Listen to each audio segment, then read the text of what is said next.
Hello everyone, and I want to welcome everyone to this introduction to Maya.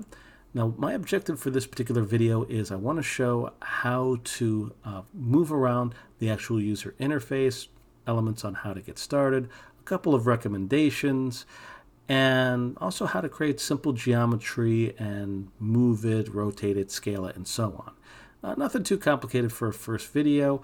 For anything that's going to get more in depth, we'll have full videos on that as we progress. But let's get started. Okay, so when it comes to the actual user interface itself, the way that you would approach this is you're going to need a 3-button mouse. So if you're going to be using a Mac, then you need to make sure that you have that little wheel in the middle. If you're using some of the newer mice, you might want to invest at least at a $10 mouse. It will make things a lot easier. Personally, I've gotten a little bit more of a complicated one, and it seems to work with me just fine. But again, a $10 mouse should be able to do as long as it has 3 buttons to it. So this is how we would approach this.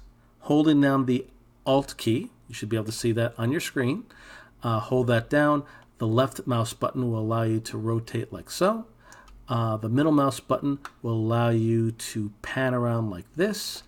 And finally, the Alt and right mouse button should allow you to zoom in and out. Now, also, if necessary, you can use the scroll in the middle of your mouse to basically zoom in and out should you have that particular kind of mouse.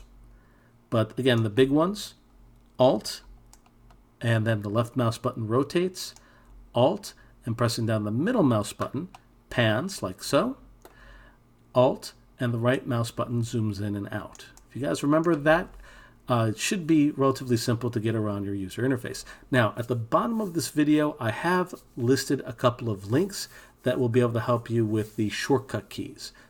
Now, I would strongly recommend taking a look at some of those, particularly the one PDF that's there, as it basically has some extra pictures to help you with this. So that's basically how we move around. Now, interesting note, if you end up zooming in a little bit too close, or if you just want to see everything that's available, if you hit F as in family, you will be able to zoom out to the utmost amount of your actual user interface. Again, very helpful if you end up getting lost. So just want to make sure that everyone had that. F for family. If you zoom in too far or zoom out too far, hit F with nothing selected. It'll bring up everything. Very useful for us to do. We're going to be using that again as we progress. Now, in terms of making new material or geometry, in this case, we are going to be going to our little shelf over here for poly modeling, and you'll see some very basic geometry that's here right now. Now, if for some reason you don't have what's called a shelf that's over here, you can also go to the Create, and I would strongly recommend going to the polygon primitives, at least to get started for now. And this is basically every single polygon primitive that this software has over here. And there's quite a few options available to us. But I actually like to just keep it simple. And we're just going to create 4 basic elements of geometry. Now, the first one is the sphere. That's basically the first one we have over here. Just click that, and your sphere will come up. Now, we'll get back to the making of geometry in a moment, but I'd also like to talk about how we could move our element around and explain a couple of elements that are in our shape over here. Now, to move this sphere around, you could use the manipulation tools that we have over here, or you could use the selection tool to select whatever you need. Now, since this is already selected, let's try and move this out of here. Now, this other tool that we have over here, this is what's called your Move tool. You click this, and this will allow you to move your object left and right. I'm going to rotate over here. So left and right, up and down, and forward and back. Now, what I just did here is I used the undo option. You can undo elements by going to Edit, Undo Move, or better yet, you can use your shortcut key to actually do this far quicker. Now again, if you're using shortcut keys, you'll find that it's going to make the whole process much faster. So again, take a moment to learn those shortcut keys to make your life much easier. So Control Z, I'm bringing that back. No big deal. So, but I did want to explain basically what each of these arrows mean, and also take a look at what's called our channel box layer editor. Now this basically is a little guide that tells you all the information you have for what's called your translate or movement, rotation, which is obviously your rotation, and your scale, which basically is how big or small you scale your object to be. And it's basically going in increments of 1 with multiplication. So if you put this at 2, it doubles the size. You change it to 4, it quadruples your size, and so on. So let's take a look at basically what these mean. So left and right over here, this is basically what's called your translate X, or your X value. Going up and down like so, this is your translate Y, or basically going up and down on your Y axis. Z basically means forward and back, as you can see over here. Now, when it comes to rotation, basically it's a similar deal. And by the way, neat little trick, if you click any of these bits of text and use the middle mouse button like so, you'll be able to see that you can rotate basically on what's selected. So I'm holding down the middle mouse key to basically make this happen. And I could do it for the Y rotation. You'll see that it's going side to side over here. And the Z basically goes side to side in a different fashion, but still relatively the similar thing. So once again, rotation for the X goes forward and back in this case, because basically the axis rotation is going side to side. That's why it goes forward and back. The rotation for the Y, that's basically going up and down, so that's why it goes side to side in the way that it does.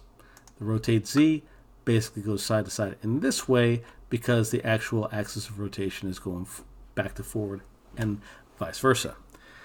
Now, when it comes to the scale, I'm not going to take too much time with this, but the way that the scale works is you can select any of these scale elements and basically widen or shrink your values depending on what you need. I wouldn't recommend getting too crazy with this, at least as a beginner. These are elements that can be helpful later, however. And if you're ever in a situation, I'm just going to kind of wreck this for a second so you can see this, where you're not sure where to begin, well, one thing you could do is just change the scale to 1.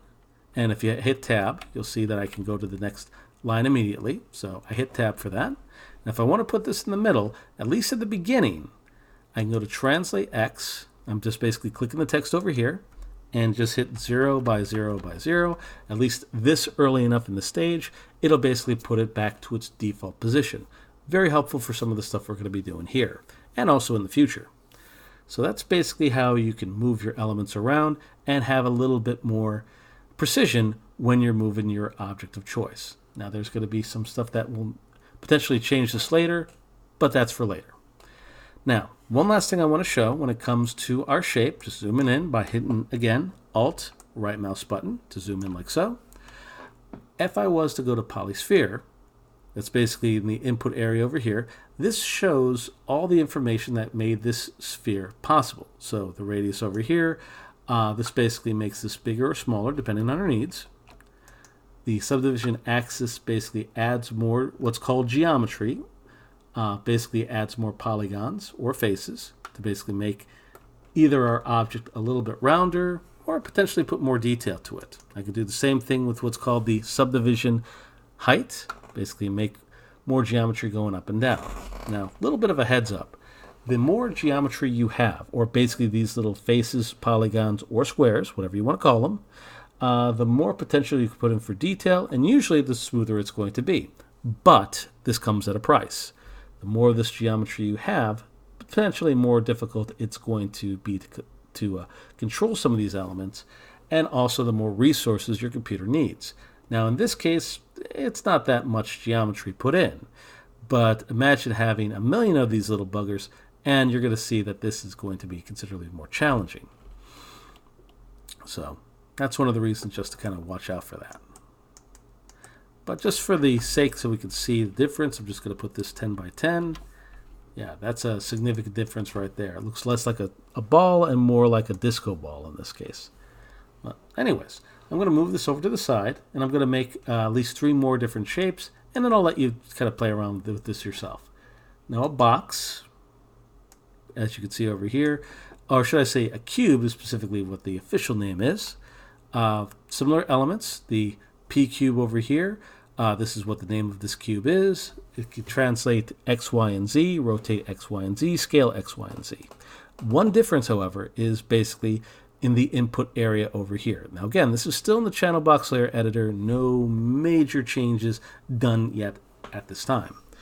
But again, with the width, basically we can make this wider or shrink it. For the height, we can make this taller or smaller. For the depth, basically make it a little bit wider in the different direction. Now, something to kind of keep in mind, and this is something we're going to change as we progress, the measurements that you see here are all in centimeters. So, in short, these are some pretty small objects. But, again, nice thing is we can make those bigger or do whatever we need to do with these. So, that's the long and short of this. Now, you can add more geometry, once again, by highlighting the text that I have over here. All we need to do is hold down the middle mouse button, and I can add more geometry on all sides simultaneously. Now, for a box like this, I'm not going to go too crazy with it. It will be helpful in a future lecture, however. But, again, more on that a little bit later. So that's what we can do with this.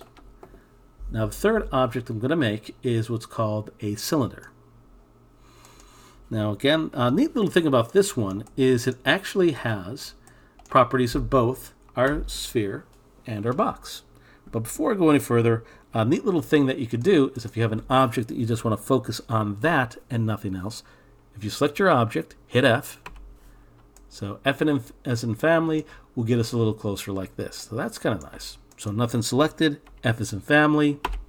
You see as much in your interface as currently here. Select a particular object, boom. Now, again, translate X, Y, and Z, rotate X, Y, and Z, scale X, Y, and Z, all the same. But again, polycylinder is where things get a little bit more odd. So the radius, this basically affects, again, how wide this is. So that's something to keep in mind. The height is how tall this is going to be. And the subdivision axis basically affects how potentially round this is going to be. Or if I bring down the amount of geometry, you're going to see it's very much more rigid on the corners. Now this is normal and okay, but if you want something less rigid, just put on a higher number. That should be able to help out considerably. Now we also have other options called the subdivision height, which if I add more geometry like this, you'll see there's geometry going up and down, or more polygons or faces. That's what they're called. And the subdivision caps, the cap is basically the very top over here. And if I add more caps, you're going to see there's more geometry in this case. Now again, we'll talk more what that kind of stuff does momentarily. So I'm going to move this out of here. The final one that I'm going to add is going to be the plane. And in this case, again, I would basically make this into something usually a little bit bigger. And here's the reason why. If you wanted to make yourself a very simple ground or floor, this is probably one of the simplest shapes you can use for this. And all I would need to do is just make sure that the actual size of this, which I can find in the input area, is huge. So in this case, I'm going to put this at 100 by 100 for the first two values. And hey, take a look at that. I got myself a pretty long floor over here. Again, something that could be quite helpful for future projects. And of course, we could turn up or down the geometry depending on our needs. If we wanted to make something organic, we probably would want to keep the subdivisions high. If we wanted to make something more human-made, we probably would need less geometry or less faces. It all depends on the circumstances, and we'll go over some of that stuff a little bit later.